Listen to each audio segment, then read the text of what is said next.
Welcome to this explainer. Look, if you're feeling even just a little overwhelmed by the sheer volume of information in your chemistry or material science courses right now, I want you to just take a deep breath. You are in exactly the right place. Today, we're going to set aside the heavy textbooks and take a very calm, relaxed journey into the invisible molecular world.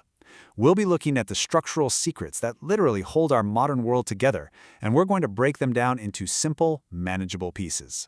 So I want you to take a second and just glance away from your screen. Look at the objects sitting on your desk, the clothes you're wearing, or even the casing of the device you're using right now. Have you ever wondered what actually holds all of that together? In the middle of cramming for exams, it is so easy to forget that the abstract chemical equations we study are, in fact, the blueprints for our physical reality. It's all about connection. Okay, let's ground this by looking at something totally tangible. This is a chair made of PMMA, polymethyl methacrylate, or as it's commonly known, acrylic. It looks like one solid, massive piece of material, right? But on a microscopic level, this smooth, clear chair is just an intricate network of tiny links joined together. The most massive structures in our world are actually built from the smallest, most repetitive connections. To understand how these connections happen, let's just calmly define our foundational vocabulary. The word polymer comes from Greek, and it literally just means many units. A polymer is formed by linking together a huge number of smaller individual molecules, which we call monomers.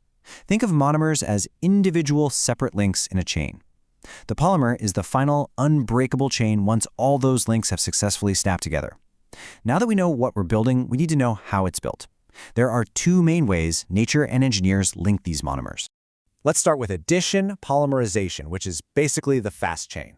What's really cool here is how straightforward the math is. In addition polymerization, the final polymer product is an exact multiple of its monomers. If you look at ethylene turning into polyethylene or vinyl chloride turning into polyvinyl chloride, you'll see that literally nothing is lost. Every single atom from the starting material makes it directly into the final chain. So the crucial thing is understanding how they link up so perfectly. Well, addition polymerization relies on something called bifunctional double bonds. I want you to picture this process like a spontaneous conga line at a party. The monomers are people walking around with their arms folded, those are the double bonds. Suddenly, they open their arms, converting that double bond to a single bond, and grab the hands of the people next to them.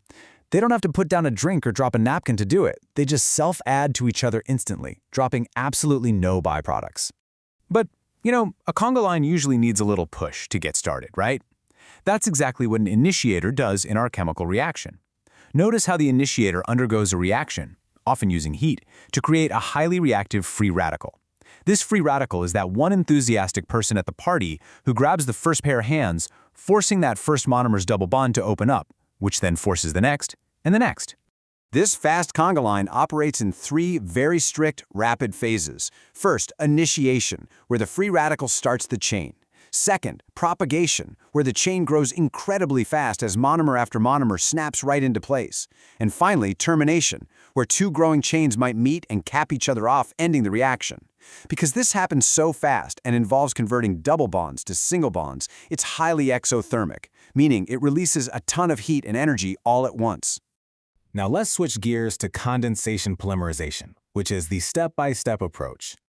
Let's take a breath and transition into this second major method of building our invisible chains.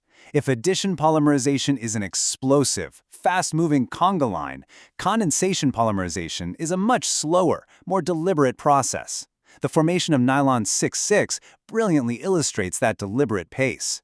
For this to work, you can't just use any molecule with a double bond. You absolutely need molecules equipped with very specific reactive functional groups, in this case an acid and a diamine. These groups are like very specific puzzle pieces that have to line up perfectly. Condensation polymerization is defined as a stepwise reaction. Here, when monomers join together, they actually have to eliminate a simple, small molecule, quite often water or sometimes ammonia or hydrogen chloride. Remember our conga line? Well, let's contrast that with a slow, deliberate handshake between two professionals. But in this scenario, both molecules are holding a cup of water. To shake hands and form a bond, they physically have to drop the water. That dropped water is the byproduct of the condensation. Because of this required handshake, the characteristics of condensation are just very different and quite a bit more peaceful. It requires those reactive functional groups like alcohols, acids, or amines. It leaves behind small molecules like water. The formation is slow and gradual, step by step. Interestingly, it results in what we call living polymers, meaning the ends of the chain still have active functional groups, just waiting, ready to slowly shake hands with another molecule if one comes along. And unlike the fiery addition process, this isn't highly exothermic. The molecular weight builds up calmly, over time. All right, let's bring it all together by comparing the two ways: addition versus condensation. Okay, so we've looked at both mechanisms independently. Let's move to locking in your attention by comparing these two concepts side by side. Bringing them together visually is honestly the best way to ensure this makes sense when you're staring at your exam paper later. The fundamental visual difference you should always look for is this: addition uses double bonds to link up. The molecules just pop open their bonds and link. Condensation, on the other hand, requires reactive functional groups at the ends of the molecules, and they have to kick out a small molecule to make room for that connection. Let's look at this comparison. For growth type, addition is chain growth, it cascades. Condensation is step growth, it builds piece by piece. For byproducts, addition leaves absolutely none, it keeps everything. Condensation drops a byproduct like water or ammonia. And for speed, addition is super fast and formed all at once, while condensation is a gradual, patient process. Continuing that thought, the molecular weight in addition is the exact multiple of its monomers. But in condensation, the final weight is not an exact sum because parts, like water, are lost along the way. Addition follows a strict three-step mechanism: initiation, propagation, termination. Condensation has no strict three-step end, it just keeps stepping along. And you can see the examples right there. Addition gives us PVC and Teflon, while condensation gives us nylon and polyester. So let's look at the big picture, why these reactions actually matter. Why are we learning this? Let's zoom back out from the microscopic level to the macroscopic level. Understanding these chains isn't just about passing a test, it's profoundly empowering because it is literally the foundation of modern engineering. And vascular stents brilliantly illustrate exactly why this matters. Materials created by these polymerizations save lives.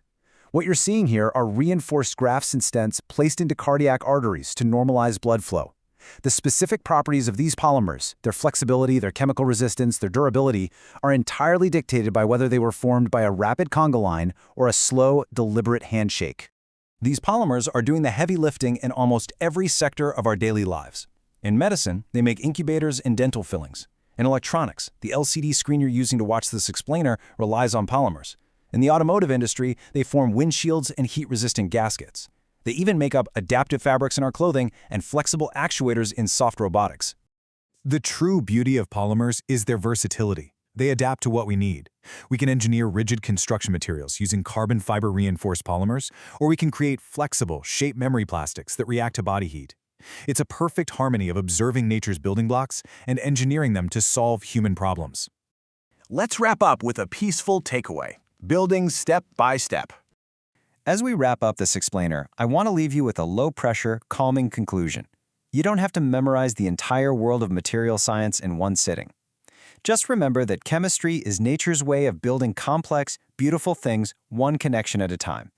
If you're feeling stressed about learning this material, I want you to treat your studying like condensation polymerization. Don't try to force a rapid, explosive addition reaction in your brain right before the exam. Build your knowledge slowly, gradually, step by step. Let this thought sit with you for a moment. The polymer chain is exact, unbroken, and holds the world together. True strength doesn't come from massive, immovable blocks. It comes from small, repeated connections that link together to create something far greater than the sum of its parts.